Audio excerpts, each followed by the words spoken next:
Hello and welcome to Mr. Taofeek Maths and Econs channel. This channel was created to help you achieve excellence in your maths and economics exams. In today's video, we'll be going through question 41 to 50 of the detailed exam past question solutions for your UTME Economics. Before we start, I would like to mention that we have done questions from 1 to 40. If you haven't seen any of those videos, please make sure you watch them as that could be very helpful while going through these past paper. Without wasting further time, let's get started into the questions. Number 41. The question says that a country embarked on deficit financing in order to A. Reduce aggregate demand, B. Increase revenue, C. Stimulate investment, and D. Curb inflation. Well, before we start, I think it's very important to actually know what is the meaning of deficit financing. So in the government budget, there's something called the balanced budget, balanced budget, something called the deficit budget, and there's something called the what? Surplus budget. So the balanced budget is when the government revenue is equal to government expenditure. So government revenue is equal to government expenditure. While deficit financing is when government revenue is lesser than their expenditure, and surplus budget is when the revenue is more than the government expenditure. Okay, so now the focus is on the deficit financing. So deficit budget or deficit finance is when the government is what? Is spending more money than it's receiving. So the money the government is pumping into the economy, i.e., the expenses of the government, is more than what the government is making in terms of taxes and other income. By the way, in one of the previous videos, we already looked at the government sources of government income. So make sure you watch these videos so that these questions we're going through can be clearer. Therefore, when the government is actually running the deficit budget, one of the aim is to what? To expand the economy, okay, to stimulate economic growth. Are we together? Which basically leads to what? Increase in aggregate demand, right? So I remember that the aggregate demand formula is what? Consumption plus investment plus government spending plus export takeaway imports. So therefore, if the government is spending more, aggregate demand, the government spending is one of the equations of aggregate demand. So therefore, aggregate demand will increase. So A cannot be the answer. Increase revenue. No, government is spending more. Expenses is more than revenue. So the answer is not B. Stimulate investment. Yes, that's the answer. Because when the government spend more, for example, they're building more roads, more bridges, all of these are going to lead to what? Government spending money. And of course, this money are basically given to private firms to carry out some of these projects. And this basically what increases the investment overall in the economy. Because of good roads created by the government and good ports and railway system, more firms might even come into the economy to what? Invest more money. It could be multinationals or local companies. As a result, we would see investment being, increased in the economy. Curb inflation? No. Deficit financing is actually inflationary because we have more money being pumped into the economy. What do you expect? More money in circulation, and of course, inflation would start to happen in the economy. So therefore, the answer is not D, but the answer is C. All right. Without wasting time, let's get right into question two. The question says the money market. The money market provides business firms with avenue to what? A. Purchase goods and services. B. Purchase capital equipment. C. Uh, Obtain short-term funds. D. Obtain long-term funds. For money market, the answer is C. If it was capital market, the answer would have been what? D. Okay. Purchase of goods and services, that is basically commodities market, and then capital equipment, that's going to be happening in the factor market. Okay. So the answer is obviously C. The optimum level, question 43, the optimum level of output for a pure monopolist occur where, so for every market structure, okay, for every market structure, the optimum level of output is actually happening at the point where MC is equal to MR. So the answer is D. Number four, according to the demographics transition theory, Africa can be said to be at what stage? Okay, so when we talk about the demographic transition, we have three stages. So one, two, three, and this stage is the pre-industrial stage. So this is when we have this is all about birth rate and death rate. So we have high high birth rate and what high death rate. Stage two, which is a transition stage, is where we have high birth rate, but then the death rate is what is slowing down, okay, and what lower death rate. So this is gonna happen because in the transition stage, which is the stage two, we start to see vaccines, medications, better healthcare system. So this is going to be reducing the death rate.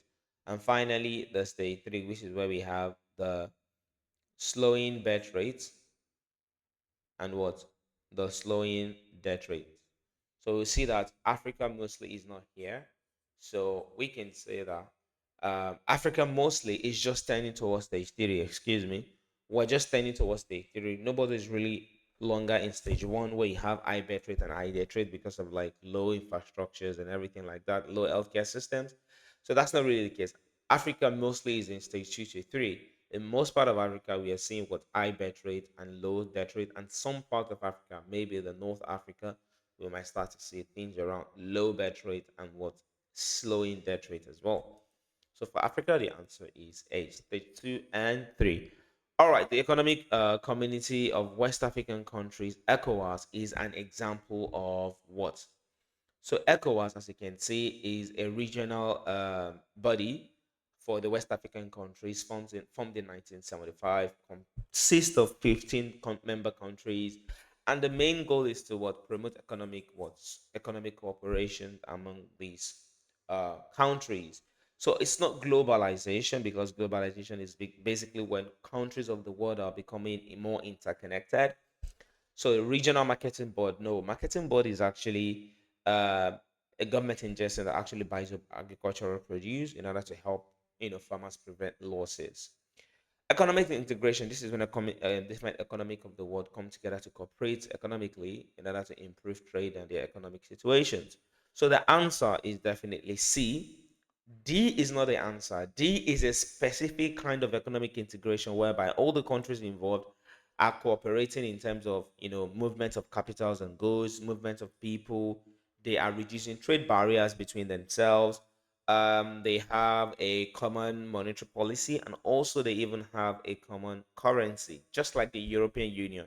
So the ECOWAS is not at that level. No, ECOWAS, we don't have the same currency. We don't have one monetary policy. So the answer is obviously C. So C is the broader scope or the broader meaning of ECOWAS, which means economic integration, which means countries coming together to promote their economic interest and economic cooperation.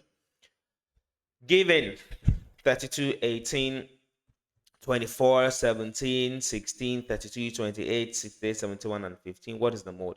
We know the mode is the most frequent data in a data set, right? So what is the most frequent item here? Which number is the most frequent? We have to quickly look through.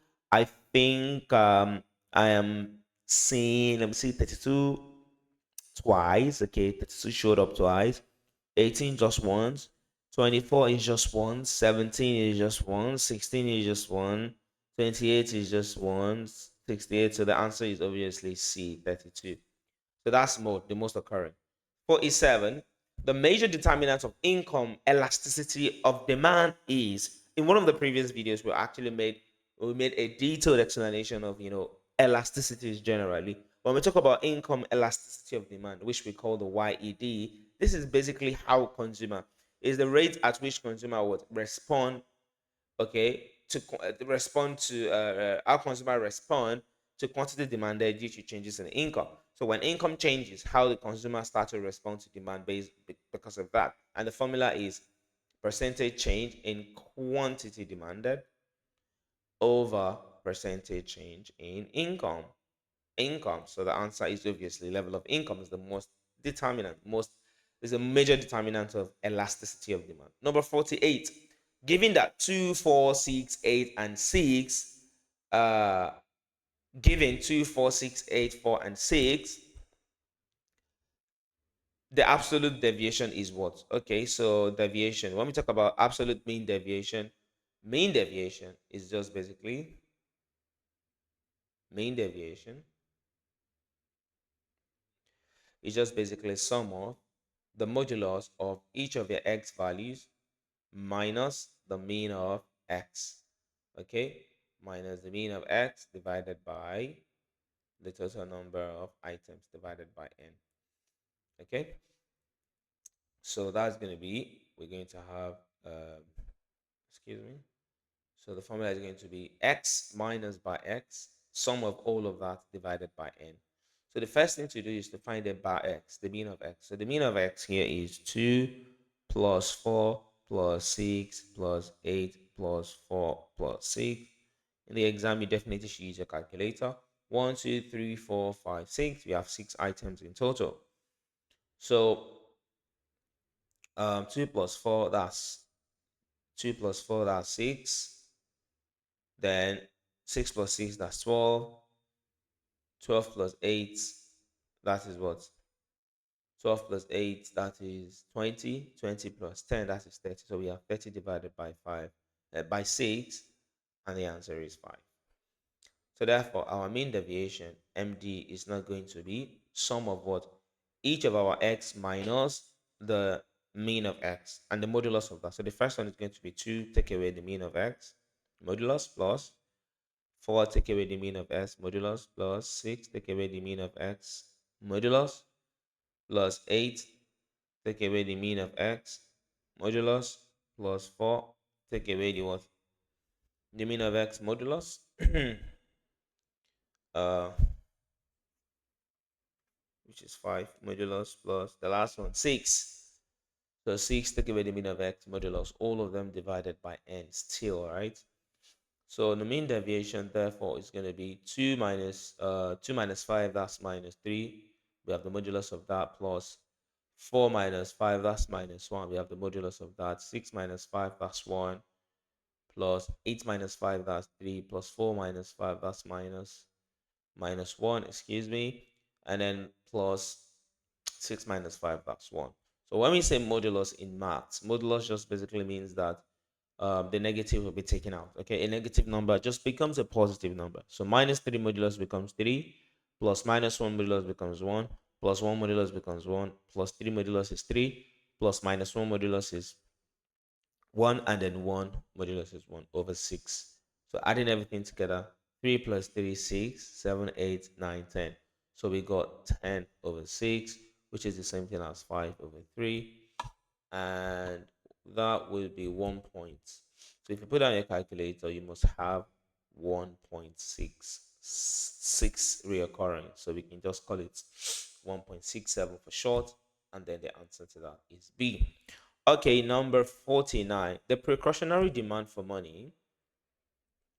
Precautionary demand for money is determined by what? All right, so we have three motives for holding money. Three motives for holding money. Number one is we have the transactionary motive. Transactionary motive, and this is due to the fact that we hold money because we want to, our day-to-day activities, you want to buy something, right? So we have the transactionary motive. So we owe the money because of day-to-day activities. Okay, you want to buy something, you want to recharge from your OPay, you want to send money to your some, someone is asking you for urgent 2K, you want to send it from your OPay. So that's transactionary motive. Okay, that's transactionary motive of holding money. Then the second one is speculative motive. So no, actually precautionary motive. Precautionary motive is holding money for unforeseen circumstances, right? We can't tell. I just want to like have like some 10K in my account just in case there's an emergency, maybe an health emergency, or maybe there's just an impromptu spending that needs to happen. Precautionary motive. And last one is what? The speculative motive. Okay, speculative motive. So you see, the first two motive of holding money, The reason why we owe money. The first two is affected by the level of income, while the last one is affected by what? The interest rate, the rate of interest.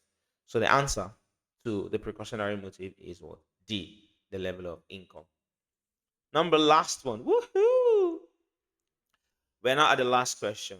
The question 50 said if the output of a firm, if the output of a firm is experiencing economies of scale, or if the output of a firm experiencing economies of scale increases, then we should expect what the average cost to, of course, the average cost is going to fall. Basically, the meaning of economies of scale is that when a firm produces at large scale, the cost per unit will start to fall. That's the meaning of economies of scale.